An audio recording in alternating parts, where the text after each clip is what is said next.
Now at this point, we need to worry about what will happen when the app is plunged into the background, which can happen at any moment as users switch to other tasks or quit the app. And we have to deal with managing memory. Now, as you recall, we're in the application did finish launch method, but there are other methods to take a look at. One in particular is the application did enter background. Now, this application did enter background method tells the delegate that the app is now in the background. It gets the message, application did enter background, and this method has to deal with this message. In iOS 4.0 and newer versions, apps all support background execution, which our My World does by virtue of our coding the part that's coming up. And the method that we use instead of the older method application will terminate is application did enter background. And that's because in these newer versions of iOS, application did enter background is the message you get. So we use application did enter background method to release our shared resources, to save user data, to invalidate any timers that we're using, and to store enough information to restore your app to its current state. Here's where we restart any tasks that were paused or not yet started while the app was inactive. So what we want to do is we want to reestablish our timer, and we want to use it for both views. And that would be the timer we used in main view controller to do the animation. Let's look first, though, down at the application did become active method. Here, the message application did become active tells the delegate that the app has become active, and either the user has launched the app or switched back to the app after using another app, or maybe ignored an interruption such as an incoming phone call. So you use the application did become active method to restart any tasks that were paused or not yet started while the app was inactive.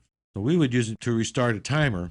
You might want to use it to, throttle up your animation frame rates. And if your app was previously in the background, you could also use application did become active to refresh your app's user interface.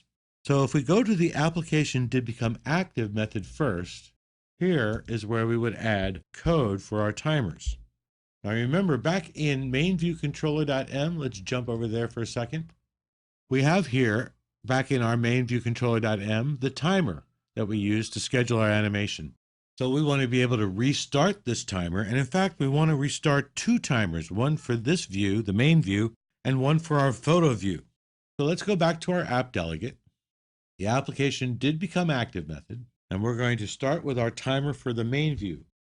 Main view controller, word timer, and we're going to start up that timer again with an NS timer, scheduled timer with time interval of 0.5 seconds, with target main view controller, selector, @selector on timer.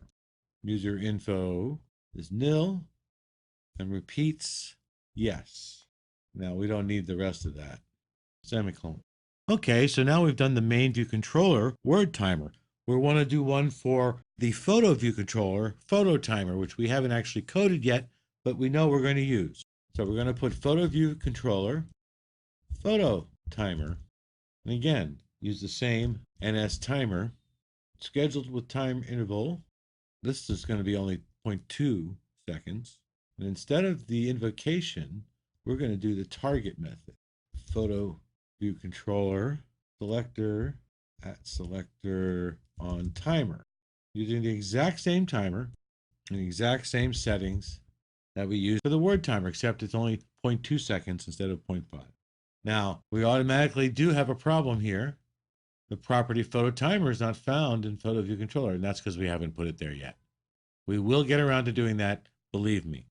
So now we have to go back up to the application did enter background, which is here, and we have to invalidate those timers that we just set up. This is what happens when the application enters the background.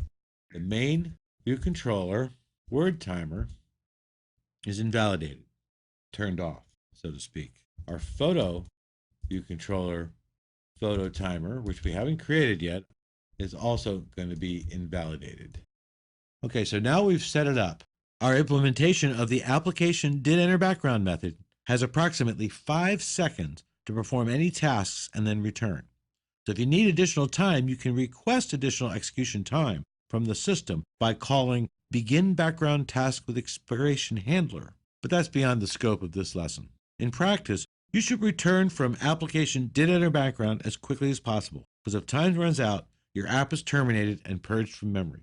The application did become active method tells the delegate that the app has become active and the user has launched the app or switched to the app, and we use this method to restart any tasks that were paused, such as our timers.